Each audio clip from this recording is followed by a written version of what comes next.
ஹாய்ங்க. Welcome to my channel Sai Kumaran gardening. இன்றைக்கி மாடி தோட்டத்தில் இருக்க எல்லா ரோஜாவையும் பார்க்கலாங்க. இது வந்து பன்னீர் ரோஸ். இது 2 செடி வச்சுருக்கோங்க. ஒன்று இந்த சைடு இருக்குது, இன்னொன்று காமிக்கிறேன் பாருங்கள். இந்த பக்கம் ஒரு செடி வச்சுருக்கோங்க. இதுக்கு எல்லாமே நாங்கள் உயிர் உரங்கள் தான் கொடுக்குறோம். அதோட வீடியோ வந்து உங்களுக்கு நான் சீக்கிரம் அப்டேட் பண்ணுறேன்.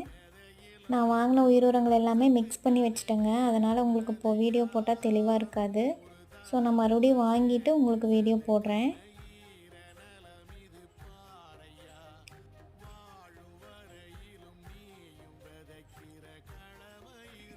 இது வந்து டபுள் கலர் ரோஸுங்க. அடுத்து ஒயிட் ரோஸ். அது பாருங்கள், இன்னும் மொக்கு கூட ஃபுல்லாக வெளியிலங்க. அவ்வளோ சூப்பராக இருக்குது. இந்த மாதிரி வீடியோஸ் பார்க்க நம்ம சேனலை லைக் பண்ணுங்கள், ஷேர் பண்ணுங்கள், சப்ஸ்கிரைப் பண்ணுங்கள். தேங்க்யூ. Happy gardening.